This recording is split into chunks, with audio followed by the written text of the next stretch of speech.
किसी भी वस्तु को बांध सकने के लिए किसी बंधन का, किसी रस्सी का होना आवश्यक है। परंतु इस रस्सी को बांध सकने की शक्ति कौन देता है?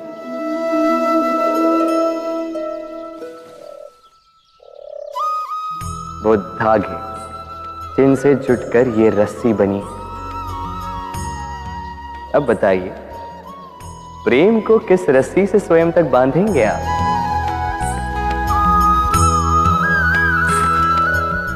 प्रेम बनता है विश्वास से, और विश्वास की डोरी के धागे सत्य के धागों से बुने जाते हैं। अब प्रश्न ये उठता है कि सत्य क्या है? वो जो हमने देखा, वो जो हमने सोचा? नहीं, हमारा सत्य वो है जिस पर हमने विश्वास कर लिया, और विश्वास वो जिसे हमने सत्य समझ लिया। वास्तविकता में सत्य और विश्वास दोनों एक ही सिक्के के दो छोर हैं। जहां सत्य नहीं, वहां विश्वास की नींव नहीं, और जहां विश्वास नहीं, वहां सत्य अपना धरातल खो देता है। तो यदि किसी का सत्य जानना है तो विश्वास कीजिए, प्रेम का धरातल बन जाएगा। कभी कभी हमारे जीवन में एक दुख आता है जिसका कारण होता है संदेह। लोग हम पर संदेह करते हैं, हमारे कर्मों पर, हमारे विचारों पर, हमारी वाणी पर, हमारे चरित्र पर। कभी कभी हम सच्चे मन से किसी का भला ही चाहते हैं, उसके लिए कोई अच्छा कर्म करते हैं, और वही व्यक्ति हमारी मित्रता पर, हमारे संबंध पर, हमारी सत्यता पर प्रश्न चिन्ह उठाता है, हम पर संदेह करता है। तब हमें दुख होता है, किंतु होना नहीं चाहिए, क्योंकि जब भी कोई व्यक्ति आप पर संदेह करता है, इससे आपका ही मूल्य बढ़ता है। तब आप कहेंगे, भला ये कैसे संभव है? मुझे बताइए, क्या आपने कभी सुना है कि कोयले की शुद्धता की परख की जा रही है? नहीं सुना, क्योंकि ऐसा कभी होता ही नहीं। शुद्धता की परख केवल स्वर्ण की जाती है, केवल उसी की शुद्धता पर संदेह किया जाता है। इस स्वर्ण को परखा जाता है, और जब ये स्वर्ण उस परख पे खरा उतरता है तो उसका मूल्य कितना अधिक है ये संसार को ज्ञात होता है। उसी प्रकार ये संसार आपको भी परखेगा, और जब आप इस परख पर खरे उतरेंगे तो आपका मूल्य कितना अधिक है इस संसार को ज्ञात होगा। इसलिए जब भी कोई आप पर संदेह करे, दुखी मत होइए। बस इस बात का ध्यान रखिए कि आप उचित मार्ग पर चल रहे हैं, उचित कर्म कर रहे हैं, सबके लिए आपके मन में सद्भावना है। यदि कोई आपका प्रेम ठुकरा दे, यदि कोई आपका प्रेम समझ ही ना पाए, तो क्या होगा?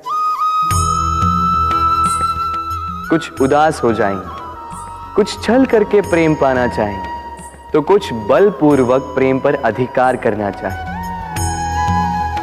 किंतु यह आवश्यक नहीं कि जिससे आप प्रेम करते हो उसे भी आपसे प्रेम, क्योंकि प्रेम कोई वस्तु नहीं है, न राज्य है, न धन जिसे आप बल से अपने वश में कर सको। प्रेम वो शक्ति है जो आपके लिए हर बंधन तोड़ सकती है, किंतु स्वयं किसी बंधन में नहीं फंसती। तो जिससे भी आप प्रेम करते हो उसे स्वतंत्र छोड़ दीजिए, क्योंकि स्वतंत्रता ही वो भाव है जो जीव को सबसे अधिक प्रिय है। प्रेम सच्चा होगा तो उसे अवश्य समझ में आए। तब तक के लिए निस्वार्थ भाव से प्रेम कीजिए, स्वार्थ हट जाएगा तो प्रेम आ ही जाएगा। समय कितना विचित्र होता है। समय हमारे साथ हो तो हम स्वयं को राजा मान लेते हैं, वही समय यदि विरुद्ध हो जाए तो रंक बनने में समय नहीं लगता। इसलिए मनुष्य की एक आदत होती है, बुरे समय के लिए कुछ बचा कर रखता है। संबंधी, मित्र बुरे समय में साथ छोड़ देते हैं। यश, मान बुरे समय में चला जाता है। तो व्यक्ति सोचता है क्यों ना धन संचय कर। धन का तो कोई मन नहीं होता जो समय आने पर बदल जाए। संसार कहता है कि धन का संचयन करते रहो, बुरे समय में काम आएगा। मैं कहता हूं शुभ कर्म करते रहो, आनंदित रहो, स्वयं पर और ईश्वर पर विश्वास रखो, बुरा समय कभी आएगा ही नहीं। मनुष्य का स्वभाव है कमाना, संग्रह करना, फिर चाहे वो धन हो, नाते हो, संबंध हो या हो प्रसन्नता। परंतु क्या आपने कभी सोचा है नियति ने यह संग्रह करने की प्रकृति मनुष्य में क्यों डाली? एक बीज से पौधा पनपता है, उसके भोजन से फल संग्रहित होता है। क्यों? इसलिए ताकि वृक्ष उसे स्वयं खा सके? नहीं, बल्कि इसलिए ताकि वो भूखे जीवों में बांट सके। अब आप पूछेंगे कि इसमें वृक्ष का क्या लाभ? लाभ है, क्योंकि जो बांटता है वो मिटता नहीं। जो फल ये जीव खाते हैं वो उसके बीजों को वातावरण में बिखेर देते हैं, जिससे जन्म लेते हैं नए वृक्ष। उसकी जाति, उसका गुण, उसकी मिठास अमर हो जाती है। इसलिए स्मरण रखिएगा, अमीर होने के लिए एक एक क्षण संग्रह करना पड़ता है, किंतु अमर बनने के लिए एक एक कण बांटना पड़ता है। राधे राधे।